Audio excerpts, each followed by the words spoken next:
এরকম বুঝেন না? তাল মারে, আপনার ডোলে, এটার বাড়ি মারে, এরপরে ঠ্যাঙ্গেরে যে আপনার বাড়ি মারে, লরে সরে, কি খবর? শৈলরে না মজা পাইতে আছেন দোস্ত? কি কইল রে? কি কইছে না ভাইয়া? ইমান নিছে। এই মাত্র আপনার ইমান ট্রান্সফার হইয়া চলে গেছে, চলে গেছে। আপনার অ্যাকাউন্টে আর টাকা নাই, কোজেন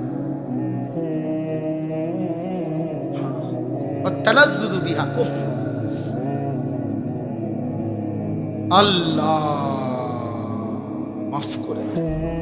সর্বশেষ কথা হইল, গান বাদ্যের এই অশ্লীলতা থেকে, এই হারাম থেকে বাঁচবো কিভাবে? 3 জিনিসের মাধ্যমে।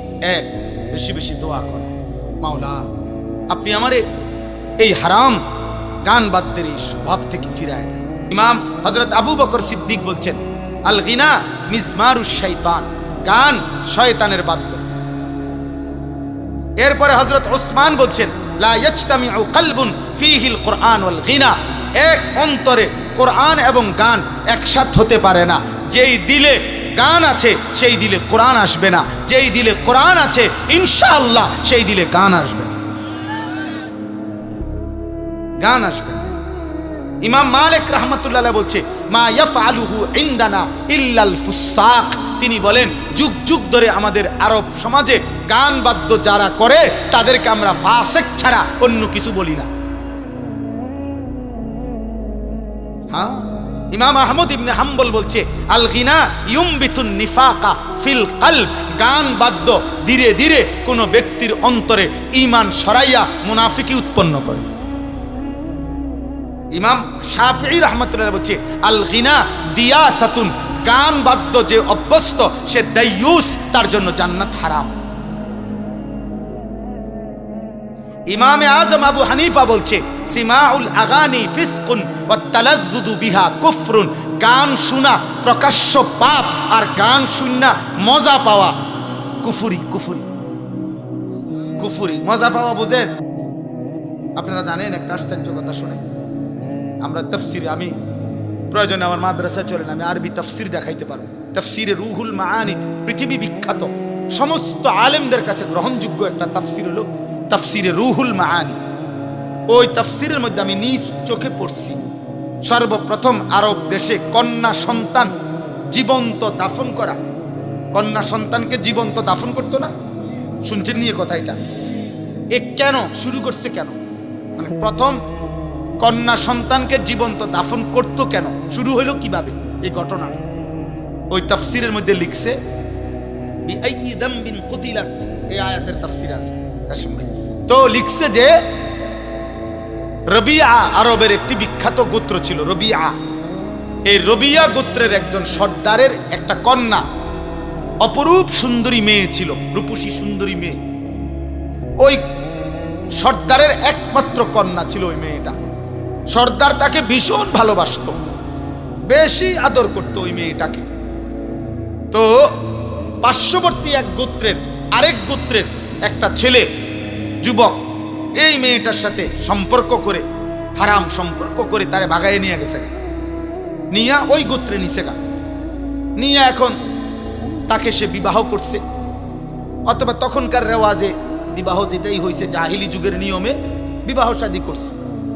কিন্তু এই মেয়ের ভালোবাসায় এই রবিয়া গোত্রের এই সর্দার তার মেয়েটাকে ওই গোত্র থেকে উদ্ধার করার জন্য দিনের পর দিন লাগাতার বছরব্যাপী যুদ্ধ করছে।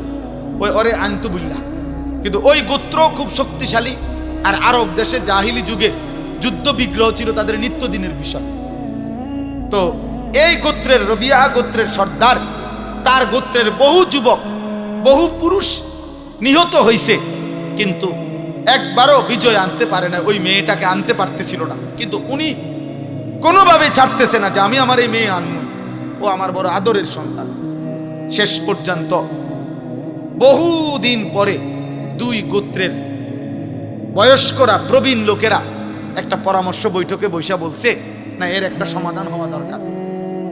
তখন রক্তারক্তি বন্ধ করে এই বয়স্ক প্রবীণ লোকেরা এরকম মেল মিটিং দরবারে মধ্যে বলছে যে ঠিক আছে, মেয়েটাকে ডাইকা আনো, মেয়েটাকে জিজ্ঞেস করো, মেয়েটা যদি যার কাছে থাকতে চায়, বাপের কাছে যদি ফিরতে চায় বাপের কাছে দেওয়া হবে, ছেলেটার কাছে যদি থাকতে চায় ছেলেটার কাছে দেওয়া হবে। এই কথাটা সিদ্ধান্ত তো সর্দারও মানছে, আচ্ছা ঠিক আছে তাহলে আমি মানি। ওই মনে করছে আমার কলজার টুকরা মেয়ে, আমার সারা আদরের মেয়ে, ও তো আমার কাছে আসবে। কিন্তু ঘটনা চক্রে দুর্ভাগ্য হইল, ওই ছেলেটা মেয়েটাকে যখন আইসা দরবারে ওই মিটিং মেলের জিজ্ঞাসা করছে যে তুমি এখন কার কাছে যেতে চাও, এই মেয়েটা স্পষ্ট বলছে আমি ছেলেটার কাছে থাকতে চাই, আমি আমার বাবার কাছে যাব না। এই বাবা রবিয়া গোত্রের সর্দার লজ্জিত আর অপমানিত হয়ে মাথাটা নুয়াইয়া উনি বাড়িতে চলে আসছে। কারণ আর তো কিছু করার নাই, কারণ উনি তো মানছিল এই কথাটা, উনি তো মানছে এটা। আর মেয়েও তো পরিষ্কার মুখের সামনে বলল আমি আমার বাবার কাছে যাব না, আমি ছেলেটার কাছে থাকব। এই তখন এই লোক, এই সর্বপ্রথম আরবে এই রবিয়া গোত্রের ধরে ধরে বসে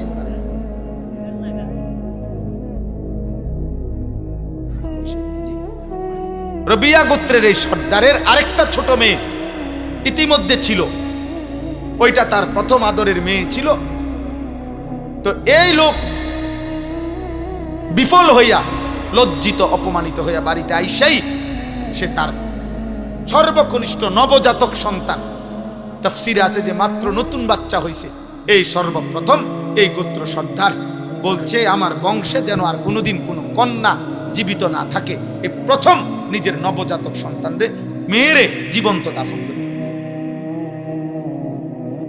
যা, আর সন্তানে বা আমার কন্যার আর বাঁচতে দিতাম।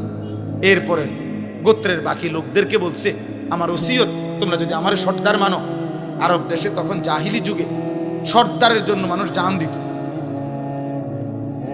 তো বলছে তোমরা প্রত্যেকের নবজাতক সন্তান কন্যা যেগুলা এখন দাফন করো।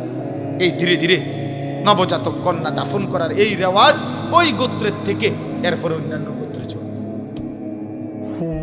অর্থাৎ আমার বলার উদ্দেশ্য হইল, জাহিলি যুগে পর্যন্ত একজন পুরুষ তার ফ্যামিলির নারীর কন্যার আত্মসম্মানের জন্য তার রক্তপাত হয়েছে, জীবন দিছে, কিন্তু তার নারীর সম্মান ইজ্জত, তার বংশের নারীর মর্যাদার জন্য এত লড়াই, এত যুদ্ধ পর্যন্ত করছে। কোরআন শরীফের একটা সূরা আছে, সূরা মুমতাহিনা, কোরআন শরীফে 28 নম্বর পারা। এই সূরার মধ্যে একটা আয়াত আছে, আল্লাহ তাআলা নবীজিকে বলছে, হে নবী, কোন বিধর্মী নারী, মুশরিক নারী, মূর্তি পূজক নারী যদি আপনার হাতে কালেমা পড়ার জন্য আসে, তো আপনি তাকে নির্দিষ্ট কয়েকটি কথার উপরে বায়াত করাবেন, মানে শপথ করাবেন পর্দার আড়াল থেকে। যেই বিষয়গুলোর উপরে শপথ করাবেন, এই যে দেখেন, শুনে, ইয়া আইয়ুহান নাবিয়্যু, হে নবী আমার, ইজা জাআকাল মুমিনাতু, মুমিন নারীগণ ঈমান আনতে যখন আপনার কাছে আসবে, ইউবাইয়িনাকা, আপনি তাদের সাথে এই বায়াত করাবেন, এই শপথ বাক্য পাঠ করাবেন এই কথাগুলো। আলা আল্লাহ ইউশরিকনা বিল্লাহি শাইআন, এক নাম্বার, কোন নারী তারা যেন আর কোনোদিন আল্লাহর সাথে শিরিক না করে। দুই, ওয়ালা ইয়াসরিকনা, তারা যেন চুরি না করে। তিন, ওয়ালা ইয়াজনিনা, তারা যেন আর কোনোদিন জিনা ব্যভিচার না করে। এই কথাটা বলার জন্য শুনেন তো, কি না করে বলছে 3 নম্বরে, কথা বলেন না।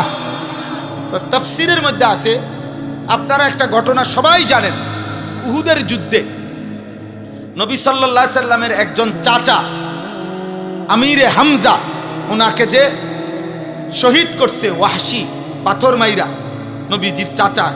তো শহীদ করার পরে মক্কার কুরাইশ একজন সর্দারনী, একজন নারী, ওনার চাচার, নবীজির চাচার বুকের উপরে বৈশা ওনার চাচার বুকটা ফাইরা ফেলছিল। ফাইরা বুক ছিঁড়ে ওনার চাচার কলিজা এগুলারে কাইটা টুকরা টুকরা করে চাবাইয়া কামড়াইছিল। আর চাচার নাক, কান, আঙ্গুল সব কাইটা কাইটা টুকরা টুকরা করে এগুলারে গলার মালা বানাইছিল, ছিদ্র কইরা মালা বানাইয়া গলা ঝুলাইয়া এই নারী আপনার নৃত্য করেছিল উহুদের মাঠে।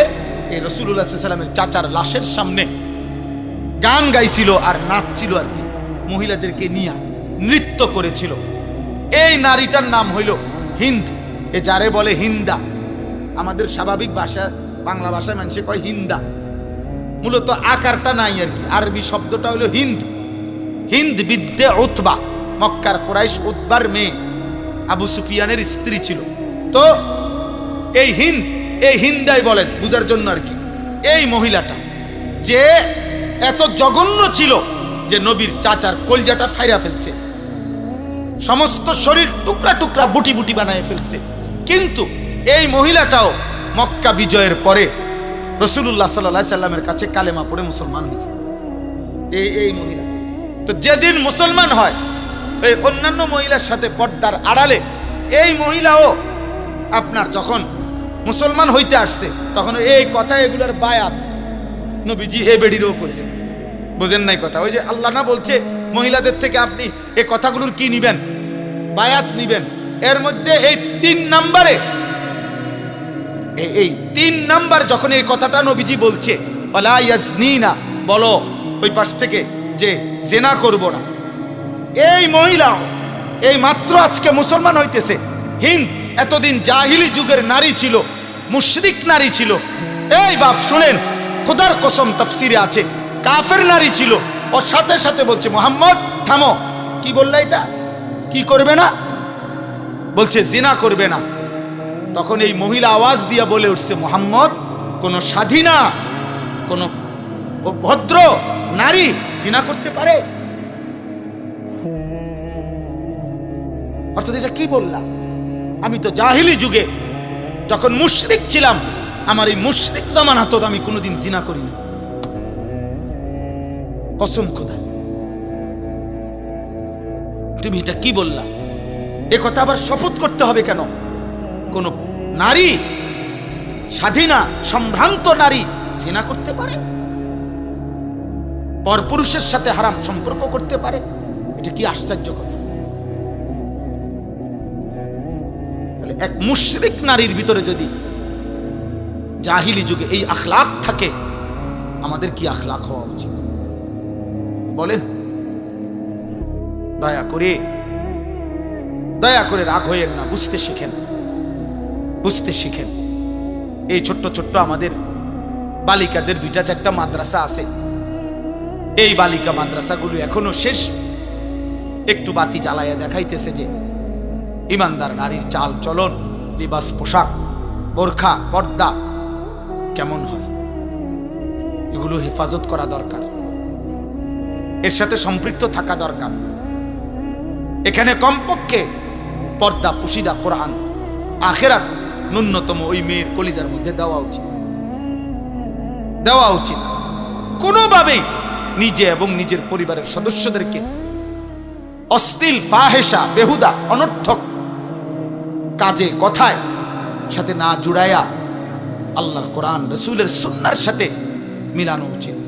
ইদানিংকালে আপনারা বুঝতেছেন না, অনেকে আপনারা ইচ্ছা করে ভদ্রতার মুখোশ ধরে ফ্যাশনের নামে অথবা অতি শিক্ষিত বা উচ্চ শিক্ষিতের ভান করে আপনারা আপনাদের ঘরের মাহরাম, আপনাদের পবিত্রা, আপনাদের ইমানদার নারীদেরকে আপনারা বেপর্দা, বেহায়াপনায় ছেড়ে দিয়ে নিজেদের আত্মতৃপ্তি অথবা মানসিক তৃপ্তি ভোগ করছেন। এটা ঠিক হচ্ছে না, এটা ঠিক হচ্ছে না বাপ। আপনিও মরে যাবেন, আপনার বিবিও মরে যাবে, আপনিও মরে যাবেন, মেয়েটারও মৃত্যু হবে। ওরে আখিরাতটা নষ্ট করেন না, ওরে আল্লাহ ভুলাই দিয়েন না, ওরে কবর ভুলাই দিয়েন না, ওরে মালিক ভুলাই দিয়েন না, ওরে তার ইজ্জতের কদর ভুলাই দিয়েন না। কোন নারীর ইজ্জত, সম্ভ্রম, পর্দা, সতীত্ব, হায়া, এটা নারীর শ্রেষ্ঠ সম্পদ। এই জন্য কুরআনুল কারীমের মধ্যে ইসলামের যত পাপের শাস্তি, একমাত্র পাপ জিনা, ব্যভিচার, এই শাস্তির বিধান বলতে গিয়ে নারীর কথা আগে উল্লেখ করছে। অর্থাৎ বুঝাইছে, আমরা তাফসিরে পড়ছি, তাফসিরে হেদায়েতুল কোরআন ভারতীয় উপমহাদেশের শ্রেষ্ঠ শেখুল হাদিস, মুহাদ্দিস, এই শেষ জামানার শ্রেষ্ঠ মুহাদ্দিস যাকে বলা হইতো, যুগ শ্রেষ্ঠ আলেমে দ্বীন, সারা পৃথিবী খ্যাত আলেমে দ্বীন।